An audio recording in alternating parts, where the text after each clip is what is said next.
Isabella was born in January 2009. I was only 24 weeks pregnant and she only weighed like 1 pound and 3 ounces, so very premature and very tiny.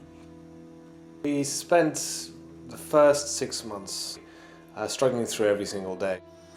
We didn't know how stable she would be from one day to the next. Like, it's a very stressful environment, you know, even though you're just basically sitting there all day watching your child, doing a bit of care. It's very tiring and stressful.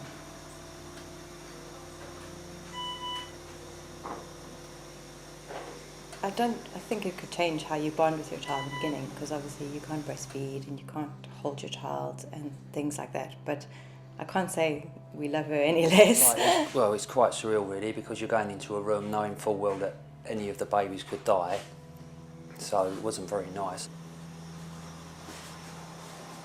I'm always thinking of that I need to bring home Elijah because it's our first Christmas last year. I wanted to spend my Christmas with my son.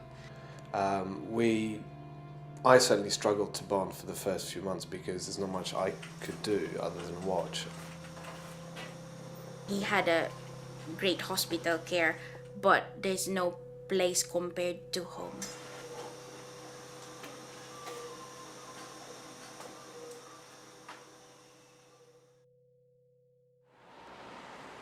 I think the long-term ventilation team is important because they provide the expert support and guidance for parents, and they carry on supporting them at home.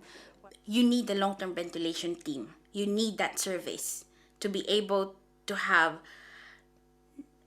a smooth process in going home, a smooth, safe journey. They'll sort of sort you out so that you're going to have the support you need. So you can look after your child as much as you want to, but you'll also have the support when things get too much for you. We don't work in the NHS. We don't understand how things work in the medical field. So to have effectively a team of people that basically will look after that for us, if we need anything done, that they know who to speak to, how to go about it and get it quicker than normal, that's been absolutely invaluable.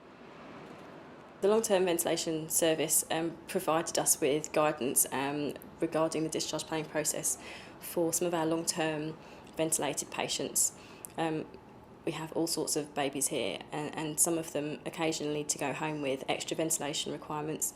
And so the team at the Brompton really guided us through that process. They came and spoke to the parents for us. They made links for us with the PCTs and the community staff that we would need to link with to get the babies home. You just had a wash, and you're tired. The training is not too hard for us. It's a scary thing because it's your own son. Every time we're removing that tube, we're very scared. But now, Elijah's tracheostomy care is very easy for us. Well, all things are difficult at first, but once you get used to it, and once you get, obviously it's a bit of a strange situation to be in, to having a ventilator, because I've never seen a ventilator before. I mean, so once I learned how to do it, I mean, it's common knowledge now. Yeah, it's quite straightforward and just follow the instructions, and we have good teachers, so it was good. Yeah, it was just starting off with the very basic things like suctioning, because you get secretions, and then it came to changing it, and then emergency things. Quite daunting. But yeah, they were really good with the training. Being able to actually look after her and not have nurses look after her was actually a really big step for us, and probably the first time that we were able to start having a baby rather than visiting a baby. Yeah. Which, is a huge difference. Sorry, your food? One of the great things that the long-term ventilation team did was to bypass our local hospital and actually discharge her directly from St Thomas's. The LTV just guided you through that. They've already got lots of contacts in PCTs. They know the people that you need to be in contact with. So if you call them and say, I'm going to refer your patient in this area, they already know the links there. She wouldn't have been allowed home if they hadn't put all the care in place at home, to help us have her here. They know what's coming, they know what's around the corner, and they know what's ahead. So they can guide you in the right direction. It's just amazing to wake up in the morning and know that your child is sleeping next door in the room next door. Today is a special day.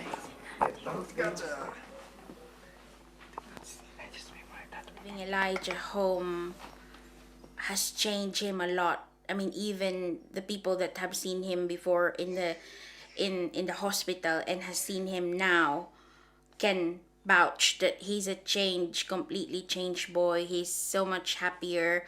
He is moving. He is responding very well. He's got his own personality. He knows his own space. The last 2-3 months, she's obviously, because she started walking, but now she's just brilliant. I mean, she's off the vent all the time during the day. I mean, she's just running around. You've seen it yourself. I mean, she's just like a normal child. When the tracheostomy came off, when she started really developing her sounds and being able to talk and shout and scream and laugh and all those wonderful things that we missed for the first 18 months. And so on. So, you know, every time that we've taken something out, she's really grown. So it's fantastic. For the health service, there are also plus values. First of all, everybody in the health service wants the best for the child. Secondly, this process actually gets the child out of a hospital bed which it doesn't actually need to be in. And thirdly, it saves money. And I think put money third, but it is an important consideration. The child's welfare is obviously first, second, and all the time. The team is proactive and dynamic and are well used to helping support medical teams and families doing this. So not only knowing their way around a ventilation, but knowing their way around the politics that enables us to facilitate that, whether it's the community nursing team, whether it's the local health authority, whether it's the PCT, and making sure that the equipment's adequate, and also giving us the medical direction with which to do that as well. We just go out and just, you know, if we need to go to the pharmacy or whatever, you just take him as a normal child. He's been in Tower Bridge. He's been where have we been out with him? Birthday party in Harrow. We managed to bring home Elijah at the back. We played kite together last summer, and we're not limiting ourselves.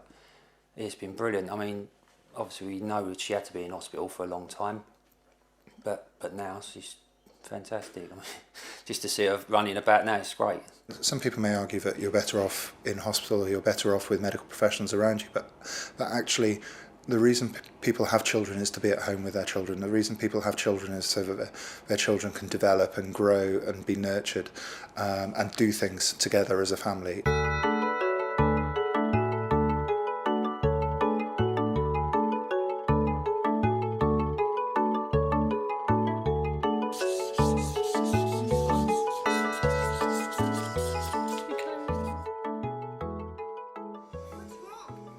10 years before, 15 years before, when we don't have the long-term ventilation service, then he'll be stuck in the hospital. We haven't got a choice. If we have a problem, they're always on call, so that's been really good. And we don't class them, me and my wife don't class them as doctors or teachers. They just class them as friends. So it's more of a family institution. So they're part of our family, so, well, I think anyway. So long-term ventilation team is the key service. We need that service. It just enables us to be a family now. So we're just a normal family with a ventilated child. So it's good. Because this is not an easy life, but they are always making life easy for us. They've been brilliant. I mean, if it wasn't for them, I don't know where I would be. You stick with it because it is your baby, and ultimately, you know, we're home with a baby that's actually healthy now. You know, coming from a position where, you know, we were starting to consider some horrible decisions that we needed to make, which fortunately we never had to make. But I think if you take it day by day, step by step, you know, you end up in a really good place.